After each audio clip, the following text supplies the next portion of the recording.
and an old lady came up to me and gave me a £1 coin. Your laughter says we know fucking why, ass! No fixed abode! And I thought, you know what, I've got to sort this out. Rather than just give the £1 to someone, I was like, no, I want to tell her I'm doing good, actually. So I bloody marched up to her, tapped her on the shoulder and went, hi, listen, I don't actually need this. And she looked at me in that way that only an old lady can. You know, those eyes that never age and that smile you can't say bloody no to. And she did this extraordinary thing, guys. She clasped the £1 into my hand.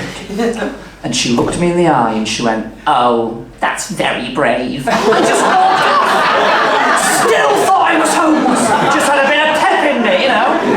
And yet, that is not the worst thing. Where's our lady from Wales? Hey! So I did a gig in Rill, right? Oh, bloody hell. Yeah, Rill's one of the places I like to call Chinobril, you know? And I did a gig there, and a lady came up to me, bold as anything, because that's what they fucking do. She came up to me and she went, I've got a look like about you. And I went, oh Christ, go ahead. And she went, I think you look like the singer James Blunt if You're Beautiful hadn't have been a hit. Because my life is brilliant, and I tell you what though, this is a lush room, right? Because I have done some horror shows, right?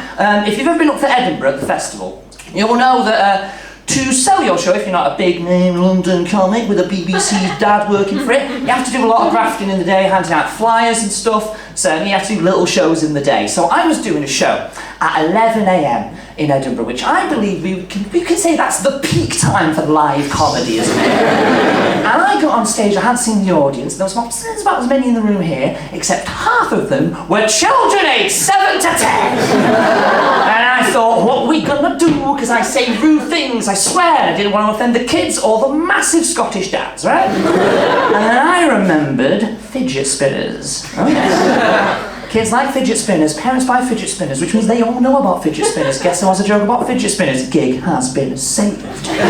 Started doing the joke, realised in the middle that the punchline to that joke was Kitty Fiddler.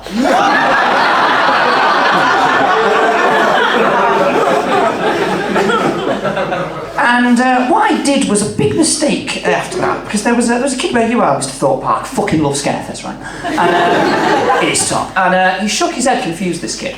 And I thought it was because I'm an idiot and he doesn't get the joke, right?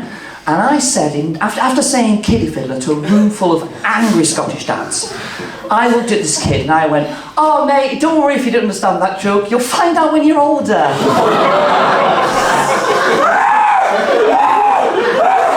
Because then the penny dropped and I thought, oh fuck, you've said something bad there, right? After failing to read the mood of the room, right?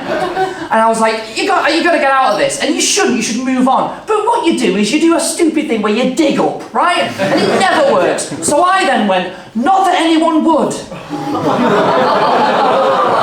To his dad! And then what happens is your brain starts tricking you when you get paranoid, you start trying to get out of the situation, you start double talking, because then my brain started going, mate, bit of a word.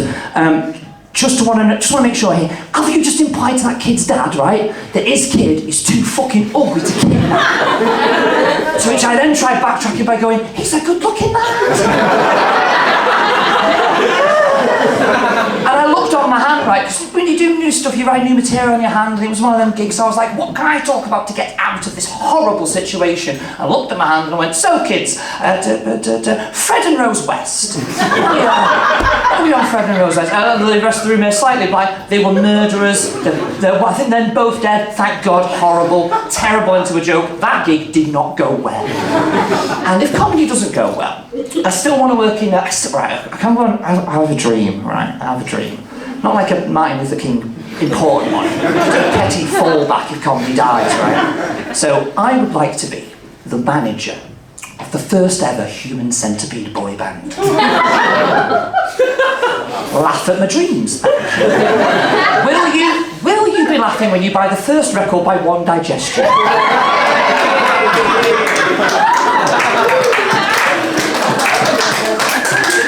A weird mix of laughter and inherent disgust there. That joke, for the people slightly offended, that was toned down. The original punchline was, take that shit in your mouth. But I got told by some pros that joke was in bad taste, so...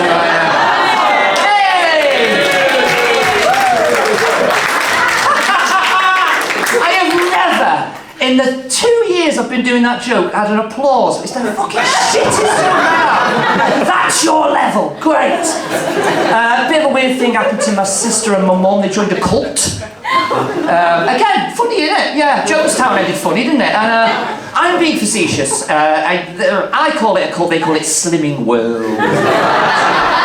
But it's a cult. It is. I don't want anyone to say they've been on it, I don't want to out or embarrass someone, but could someone just in the audience tell me, what do they call the calories in Slimming World? Sins! Fucking sins! The great taste of diet cult, that's what it sounds like to me. And my sister's grand with it, but my mum has kind of turned into one of those nutters who it does like an hour on stage before introducing a fucking iPad, everyone applauds, you know, those like TED Talk nutters. She's turned into that, so I'm like, how's the Slimming World, Mum? She goes, son, since I started the programme, I am a new woman. In fact, I've been a Slimming World for 8 weeks and I know what a smack addict feels like. It's like, what? And she went, I watched a documentary about people who give up heroin, right? And they go cold turkey. And when they go cold turkey, son, they get the shakes, right? Because they're going off things, right? Well, I've had chocolate for 8 weeks, son, and I'm shaking fucking like a leaf. And I said, that's, you can't compare the two, that's not comparable. And she went, yeah, we both react the same, we both shake. Yeah, but physical, sociological differences. For example, Mum, I've never seen anyone down a back alley giving a blowjob for a Freddo. And if you're interested, guys, Freddo, 5 sins. So, you know, looks not pretty good. Oh, there we go, that's your level. I've been single for like 5 years. Don't go, who gives a fuck, it's fine, innit? Growing up though, it's like, I kind of, maybe it's because I didn't understand stuff growing up. You know when you reach like kind of what you're into sexually when you're young and stuff like that? I don't know, because you're all hideously young. If Baywatch is a reference point for any of you fuckers. Do you know what Baywatch is? Yeah. Fantastic. I think you know what the general theme of the show is. I didn't get it because when I watched Baywatch, I used to watch it for the plot. You know? I can't do Netflix and chill being single either. A silence of the room. Does the young people not know what that means? Shit me. A little cheer. Do you know what Netflix and chill really means? Who doesn't? Fantastic. Because it's so amazing, isn't it? Right? I thought you watched Netflix and you hung out, right? With your mates. So I've had friends go, do you know what it means? Because I've asked it in the wrong context. Sisters, it's fucking awkward. You fucking told me what it meant, right? Apparently you don't watch Netflix and fucking hang out. What you do is you watch like 8 trailers for things you're not going to watch and then you bang each other. That's what I've heard. Flick, flick, flick, flick, flick, flick. That's like what I know it as, right? And I can't do that because I'm single. You know what my version of that is called? Pornhub and instant regret. The problem is like, the 2 things I'm really knowledgeable on is serial killers and Scooby-Doo, right? Which is a real fucking mad way of kind of getting the right balance on a date conversation. Because I'm fascinated by serial killers as a single man because they get loads of pussy and it fucking does whatever. There's a guy called the Night Stalker, he's dead now, he murdered loads of people in LA and he was in death row and he had 2,000 marriage proposals from those weird folk who are like, oh, I can change them. He's on death row. Start a little low, work with a train spotter and then fucking work your way up. You know? Oh, what about me? I live in a flat with 7 blokes, I've got the Teletubbies on DVD. Fucking change me!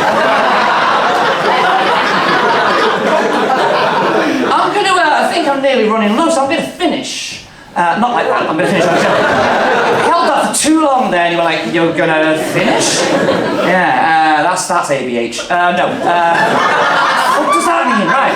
So I'm going to tell you a story of someone that happened to me on a train. Fucking excited. I was about to ask if you've been on a train before, dumb question. Have you ever been on the late night trains, the last ones? You know, the very last train that goes every stop, everyone's on it. I like to call it, don't applaud it, I like to call it the drunk train. I think the more wordy people, the literature fans call it Agatha Christie's Murder on the Trans-Pennine Express. And there was one seat on this train, right, one seat, and the woman next to this empty seat was a nun, of all people, right? And she had her bag on the spare seat, which in my opinion makes her a nun with a bad habit.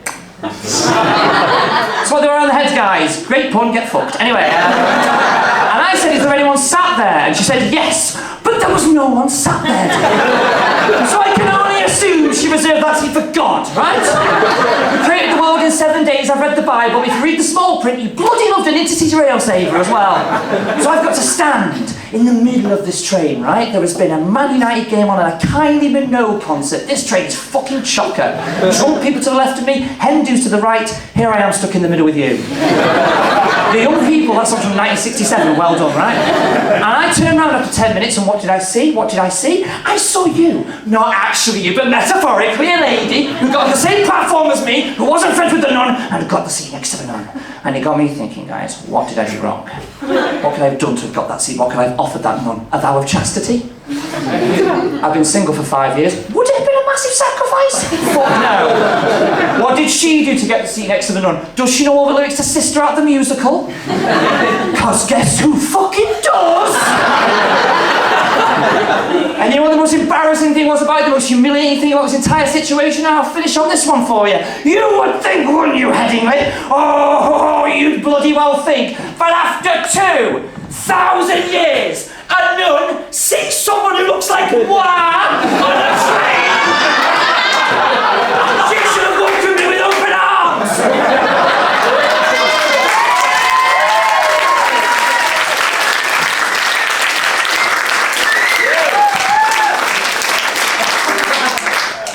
Amen.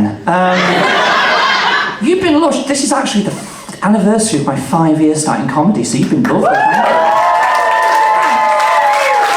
If I'd have died, that would have been a fucking long journey for Kieran in the car home. Just want to say, if you want to follow me, you can. I'm getting the 10:30 from Leeds Central, so I'll see you there. Have a seat for me. I've been Preston. Have a good night. Stay alive.